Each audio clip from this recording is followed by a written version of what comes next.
C'est bon. Bonjour à toutes et à tous, bienvenue sur la chaîne du commandant Aubenas. Nous sommes ici à la 12e journée nationale et même internationale, puisqu'on a des Italiens, des Espagnols de synthèse nationale, donc qui a lieu en général chaque année au mois d'octobre. 12e journée, donc nous allons faire là un petit panoramique, le tour des stands. Donc on trouve effectivement des stands nationalistes, des stands identitaires, français, européens. On va trouver effectivement un peu toutes les idées politiques. On a des pro-européens, des anti-européens, on a des régionalistes, des internationalistes, on a des patriotes, on a des personnes qui sont plus branchées histoire militaire, voilà, d'autres qui sont plus branchées ésotériques.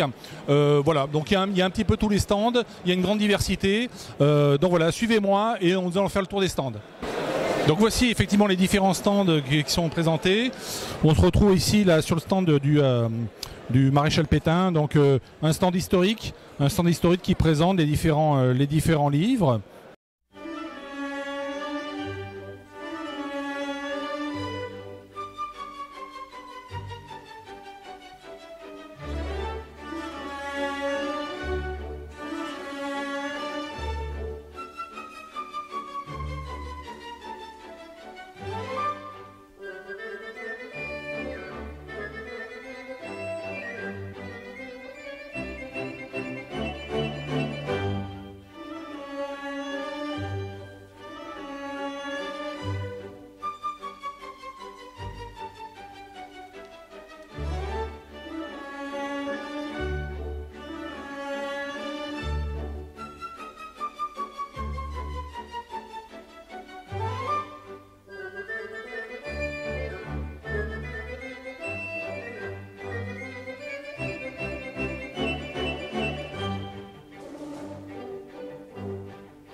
Avec Laurent Berton, effectivement, donc, qui publie, nous le savons, de très bons livres aux éditions Ring. Hein, donc là, interviewé dans le journal présent. Le seul quotidien de droite nationale, il n'y en a pas d'autre.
Ici, naturellement.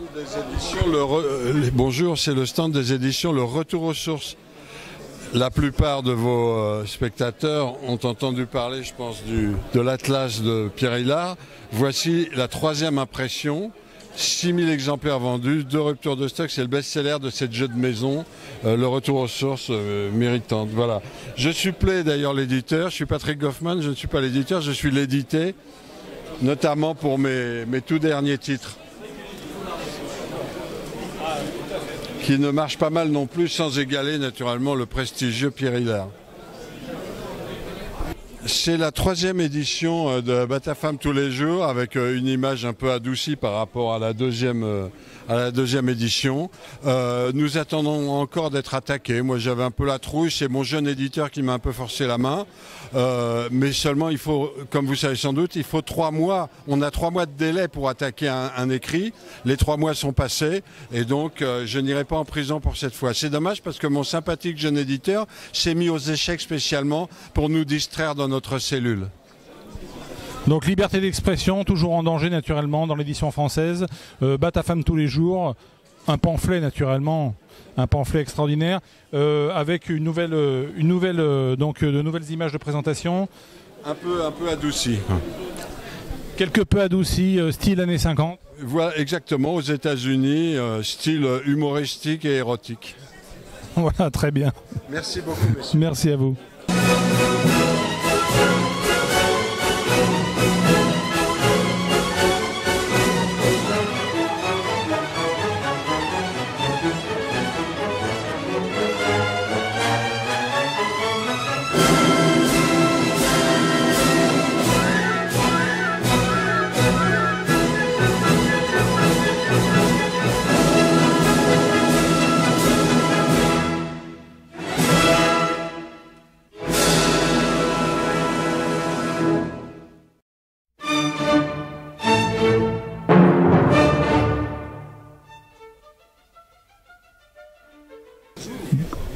Bonjour, je suis Gilles l'ornementien, je fabrique des objets, des bijoux, je suis sculpteur ornemaniste. Et là, sous vos yeux, vous avez des objets qui sont tous des objets de symbolique d'héraldisme européenne. Et d'ailleurs aussi, bien sûr. Donc je suis passionné par tout ce qui est alchimique, tout ce qui est histoire, clé d'inconscient de l'objet, comme dirait Jung. Et ce sont des objets qui sont faits avec des matrices de l'école de Paris. Paris était la capitale du monde de la gravure, des monnaies et médailles, et c'est une tradition qui nous vient des Gaulois, qui faisaient les plus belles monnaies du monde, comme le disaient les Grecs, qui n'étaient pas très tendres avec ce qui n'était pas grec. Voilà. Donc, ce sont des objets que je présente dans toutes les fêtes de la grande famille.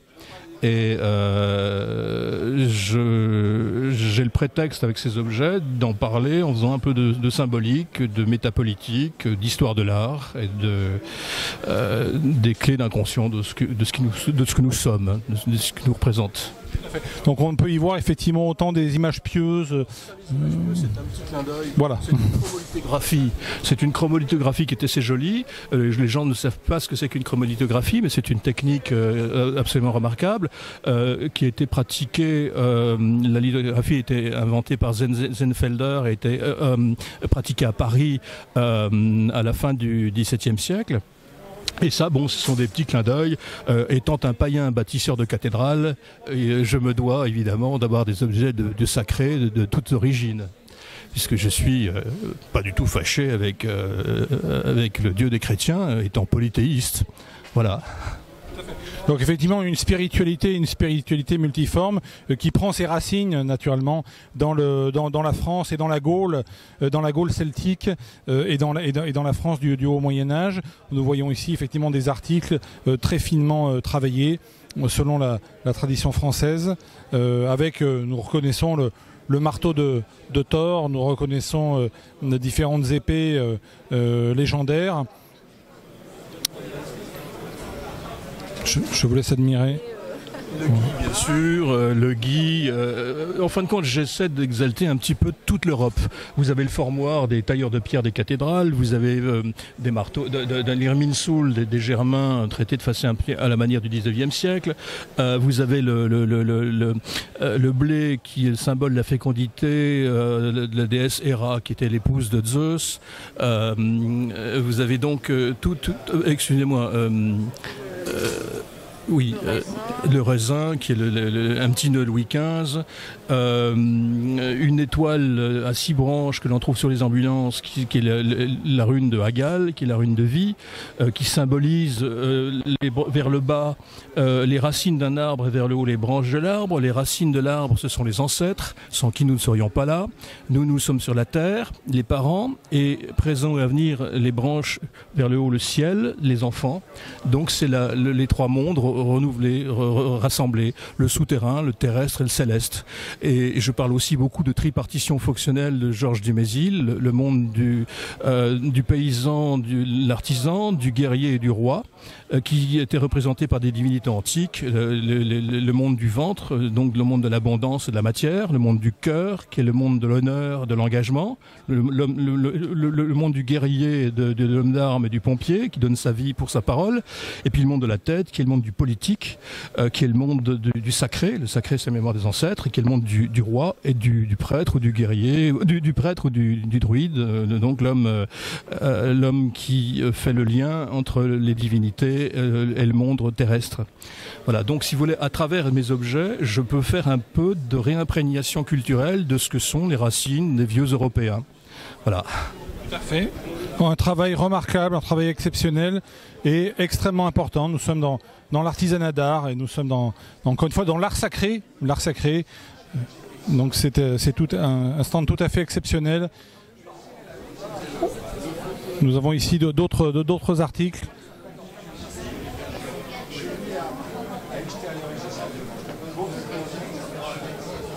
Voilà.